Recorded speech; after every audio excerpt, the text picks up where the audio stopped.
we have some very special guests to chat to us about Alan Turing and Bletchley Park. So, first of all, Sir John Scarlett. Sir John was Chief of the British Secret Intelligence Service from 2004 to 2009, and today he is the Chairman of the Bletchley Park Trust. Sir John. And Sir John Dermot Turing, who is the nephew of Alan Turing. He first of all studied genetics at Oxford and then turned to the law and as a partner at Clifford Chance. And he's a trustee at Bletchley Park. Sir John Dermot Turing. Thank you. And first of all, we're going to be joined by Hangout, by two of the guys involved in making the Imitation Game. I'm a little bit worried because I can't see the Hangout. Oh, there's Graham. And Teddy is there as well. You can see them, but I can't.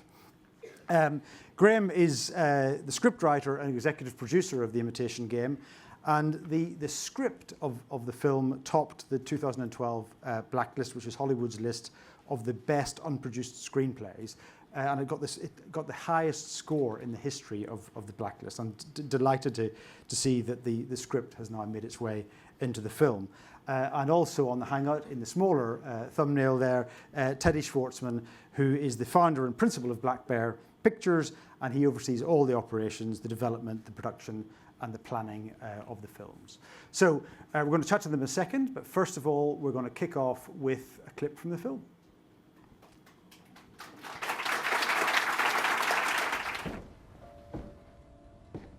That's what you're doing here, the top secret program at Bletchley. You're trying to break the German Enigma machine.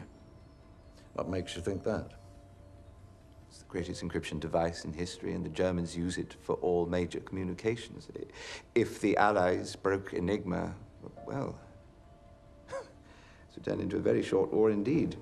Of course, that's what you're working on. But you also haven't got anywhere with it. If you had, you wouldn't be hiring cryptographers out of university. You need me a lot more than I need you. I like solving problems, Commander. And Enigma is the most difficult problem in the world. No, Enigma isn't difficult, it's impossible. The Americans, the Russians, the French, the Germans, everyone thinks Enigma is unbreakable. Good. Let me try, and we'll know for sure, won't we? Right. So over to Graham first, who wrote the script. And I understand, Graham, that you've been very interested in the subject of Alan Turing from a young age. How did the film come about? I always sort of imagined that I'd sort of end up, like you guys, actually working in computer science. But I didn't. I ended up being a writer. And so, I think among sort of techie, computer-minded kids, Turing has long stood as an inspiration and someone who kind of thought differently from everyone around him, and because of his differences was able to sort of see the world in a new way and do things that other people didn't think were possible. So it was sort of a dream of mine, even after I became a writer. Turing was a subject I always wanted to write about. And I feel so privileged that Teddy and I got to be involved in doing it. And how long did it take from screenplay to screen? I started working probably about 4 years ago now, actually. So Alan Turing was one of the great geniuses of the 20th century, and I'm not. So you're sort of like, oh my God, this is a huge story, this is such an important story. It's a lot of you hope you have something to add to it. You hope you have something to add to Turing's legacy, because his legacy does need to be preserved. It's after about a year, we on our way to Teddy and to Morton and developed the script for another year, and then we were off into production. Over to you, Teddy. I mean, at first glance, it doesn't look like the most promising material for a blockbuster film. Did you find it easy to get the film off the ground? Really what we were trying to do was tell a story that we thought was of great importance and try and protect the essence of Alan Turing and his legacy while not shying away from the pain and injustice that naturally comes with telling the story. Sort of getting it off the ground was really more about reading the script and then saying, okay, how are these pieces going to come together? And I think we believed that the importance of the story would generate interest from directors and from cast.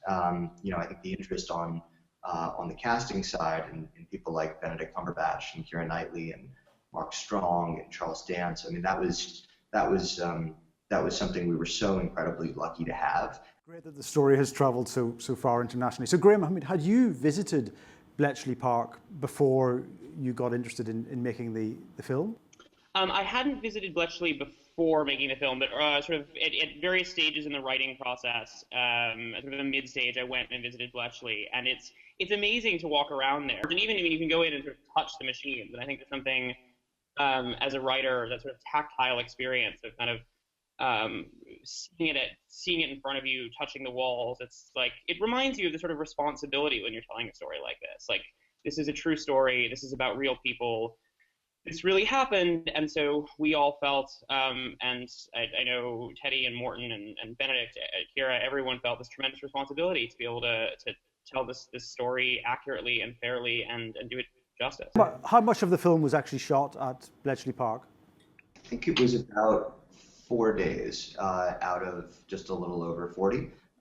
You know, we had looked at it to try to figure out, could we shoot Hut 8, which you'll see in the film there, but for a variety of reasons, it made sense to actually build a hut just so we could have flexibility from a shoot standpoint. So we ended up finding sort of our hero, Bletchley Park, in Nettlebed, which is just off of Henley, and we did the exterior huts up around Bicester, and then we did some of the interiors that we could at Bletchley. Fantastic. And finally, Graham, as we'll see in the film, the Alan Turing character is actually very funny and amusing. I mean, what did you draw on to show those little glimpses of humour from the true story of Alan Turing? Yeah, you know, I think having some humor in the film was really important to all of us, me and Morton very much included. I think that because I think that Turing's life was funny. You know, I think that one of the things that I was so fascinated by in this film was giving a really three-dimensional portrait of Turing, because he was a willful man, he was a driven man, he was a passionate man, and we wanted the film to express all of that, the sort of awkward situations that he could experience. I think, obviously, you know, his is a story that ends so tragically, and we wanted the film to show that. We wanted the film to face full on the tragedy of what he experienced, but also certainly at the beginning to depict the full spectrum of Turing's life. Brilliant. Okay, well, thanks very much indeed, gentlemen. All best wishes for the film. Is in cinemas from November the 14th. Thank you very much for joining us, and all the best.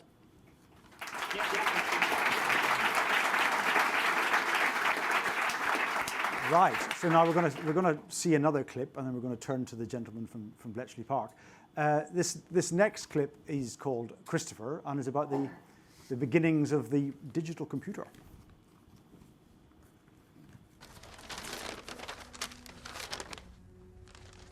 Trying to build your universal machine. I read your paper at university. Is it already being taught? No, I was precocious. So, you theorized a machine that could solve any problem. It didn't just do one thing, it did everything. It wasn't just programmable, it was reprogrammable. Is that your idea behind Christopher? Well, human brains can compute large sums very quickly. Even Hugh can do that, but I want Christopher to be smarter. To make a calculation and then to determine what to do next. Like a person does. Think of it. An electrical brain. A digital computer. Digital computer? All started there. So Sir John Scarlett, you've been chairman of the Bletchley Park Trust, and obviously before that involved with the intelligence service. How important was what Alan Turing was doing there for the war effort and subsequently?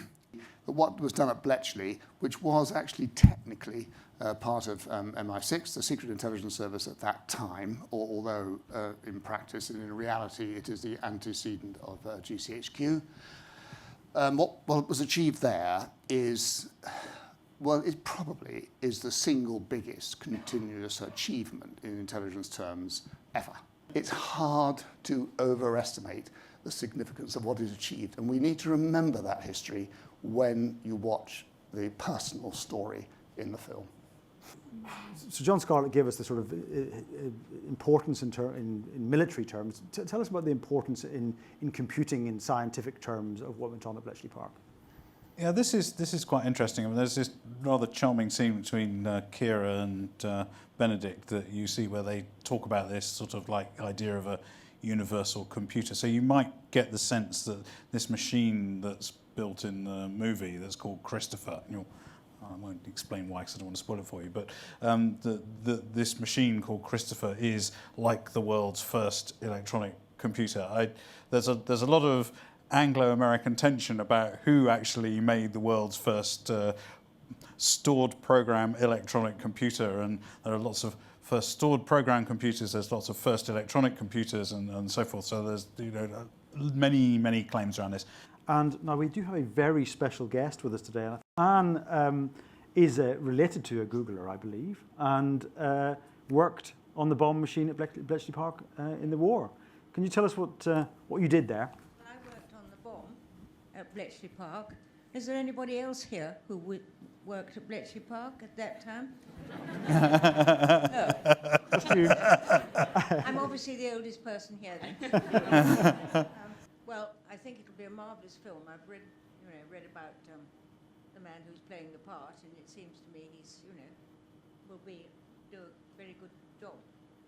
But we lived outside Bletchley, and we came in by bus every day, and we worked 8-hour shifts, 3 times with 8 hours, and there were about 20 of us.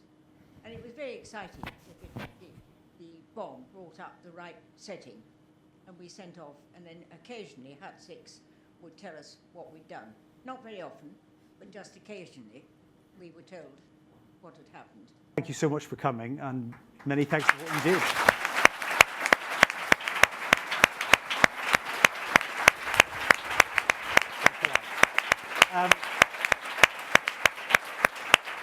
And just finally over to Dermot to ask, with much debate about why the bomb was called the bomb. Can you explain? Well, I can't claim to have the definitive story, but I've asked lots of people, and the idea is that the bomb was named the bomb because the Poles, who had done this amazing work trying to crack the enigma in Poland before the German invasion of Poland in 1939, they'd invented a machine to try and uncover the settings. It wasn't as sophisticated as the Turing Welshman bomb that you'll see in the movie, but apparently they called it the bomber, and so then, well, all right, you've just restated the question, you haven't answered it. Why did the Poles call it the bomber? Well, we think, and I'm willing to accept other theories, by the way, so if anybody's got better ideas than this, then please do let me know. But we think it's because, well, first of all, it made this sort of ticking noise, and then when it got to the end of its runs, it made a clonking noise, so it's sort of tick, tick, tick, clonk. Sounds like a bomb, doesn't it?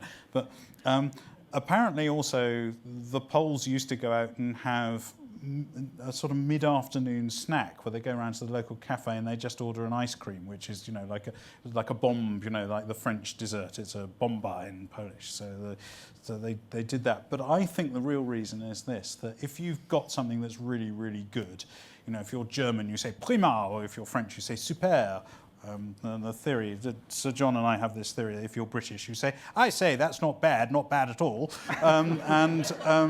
And if you're Polish, you don't say any of those things. You say bomba. So we think that may be the reason. Thank you very much. Thank you to all our guests. Really fantastic and interesting stuff. Thank you so much to Anne for coming. Now, the film begins in 10 minutes' time. So we're going to take a very quick break. Go and get yourself an ice cream or a beer. Well done. And we'll reconvene just before 6 o'clock, please. Thank you very much indeed. Who are you? Alan Turing. This war, we're not winning it. Break the code, we have a chance. Enigma is the greatest encryption device in history. It's unbreakable. Based on the incredible true story. What if only a machine can defeat another machine? You do not have to do this alone. You've got more secrets than the best of them. It's a superb thriller, 5 stars. My machine will work. The world is an infinitely better place because of you. The Imitation Game, in cinemas November 14th.